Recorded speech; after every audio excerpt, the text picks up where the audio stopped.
Alors, on va voir les limites de la fonction exponentielle en plus l'infini et en moins l'infini. Alors, je rappelle ce que l'on sait sur la fonction exponentielle. Eh bien, sa dérivée, c'est elle-même. Elle prend la valeur 1 en 0.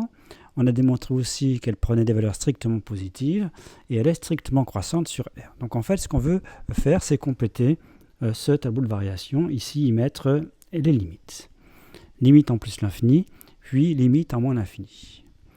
On a déjà vu sur d'autres vidéos la courbe représentative et on a déjà démontré pas mal de choses sur cette fonction exponentielle. Bon, alors pour obtenir la limite en plus l'infini, l'idée c'est de procéder par comparaison. Alors par comparaison, on va comparer exponentielle de x à x. On sait que x tend vers plus l'infini quand x tend vers plus l'infini. Et si exponentielle de x s'avère être plus grand que x, eh bien on déduira aussi qu'exponentielle de x tend vers plus l'infini. Donc en fait, on va utiliser la fonction auxiliaire g de x égale exponentielle de x moins x. Je peux mettre e puissance x, on a vu qu'on pouvait noter e puissance x à la place d'exponentielle de x. Donc on va faire l'étude du signe de g, et on sait qu'une méthode pour étudier le signe d'une fonction, c'est par ses variations. On a vu une méthode générale grâce éventuellement à l'emploi du théorème des valeurs intermédiaires si c'est utile. C'est pas forcément utile. Donc si je fais g', ça me donne la dérivée d'exponentielle, bien c'est elle-même, moins 1. Et donc j'obtiens, sur R, je pourrais me contenter de 0 plus l'infini, mais je vais faire sur R, j'obtiens que la fonction g', son signe, donc le signe de la fonction g', la dérivée de g, est assez simple à obtenir, puisque la fonction exponentielle est strictement croissante. En 0, pour x égale 0, ça vaut 0. Pour x supérieur à 0, exponentielle de x est supérieure à 1, donc ça c'est supérieur, c'est strictement positif. Là c'est strictement négatif. Donc la fonction g, elle est décroissante, puis croissante. Et en 0, si on remplace x par 0 dans g, ça fait exponentielle de 0, c'est-à-dire 1 moins 0, ça fait 1. Donc, que déduit-on de ça? On déduit que pour tout x dans R, g de x est supérieur ou égal à 1, et donc strictement positif, et g de x est exponentielle de x moins x. Le moins x je le transpose, donc j'enlève ça, et ça fait donc exponentielle. Ça implique qu'exponentielle de x est strictement supérieure à x. Et ça, c'est vrai pour tout x dans R. Alors je vous rappelle qu'on veut déduire par une comparaison limite en x0, il faut que la comparaison faite soit vraie sur l'intervalle où x0 est une borne ouverte. Ici, x0 c'est plus l'infini. Donc en fait, je peux me contenter de l'intervalle 0 plus l'infini, sur cet intervalle-là, par exemple. Mais je peux prendre évidemment R, parce qu'ici j'ai plus l'infini. Et comme j'ai plus l'infini, je peux utiliser un théorème de comparaison pour avoir une limite en plus l'infini. Et bien ça, on sait que ça tend vers plus l'infini, et donc par comparaison, exponentielle de x aussi. Donc ici, je mets plus l'infini comme limite. Donc c'est première limite, exponentielle de x tend vers plus l'infini quand x tend vers plus l'infini. La limite est égale à plus l'infini quand x tend vers plus l'infini.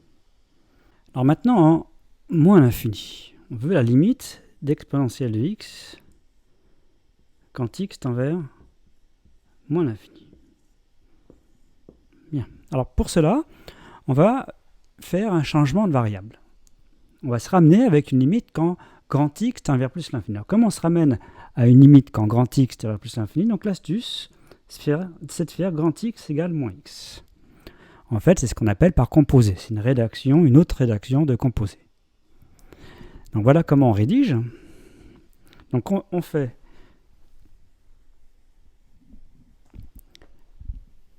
limite d'exponentielle de x quand x tend vers moins l'infini. Et ici, on veut se ramener avec que du grand x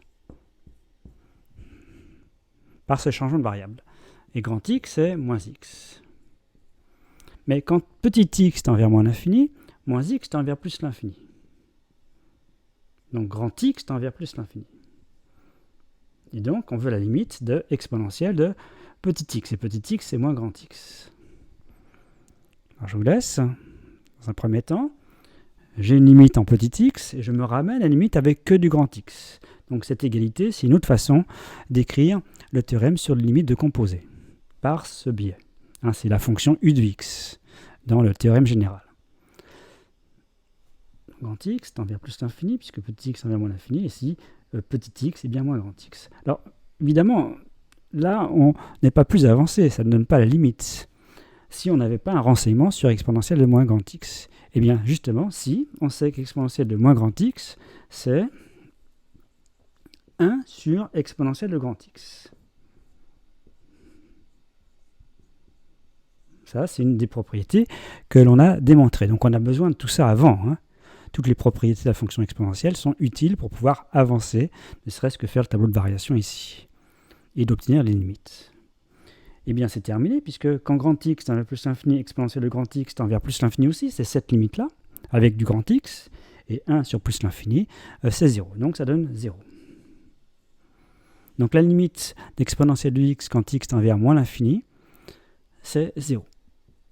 Et ça prend des valeurs en plus strictement positives. Alors, on a vu dans une autre vidéo le lien avec ce genre de limite ici. Une limite en moins l'infini, elle est finie. Limite en l'infini, finie. Eh bien, on sait qu'on dans ce cas-là, on a une asymptote horizontale qui est l'axe des ordonnées. Donc, qu'est-ce que ça signifie graphiquement? Graphiquement, ben voilà, la représentation graphique exponentielle. En plus l'infini, ça tend vers plus l'infini. Et en moins l'infini, ça tend vers 0. Et donc, cette droite-là est ce qu'on appelle une asymptote horizontale.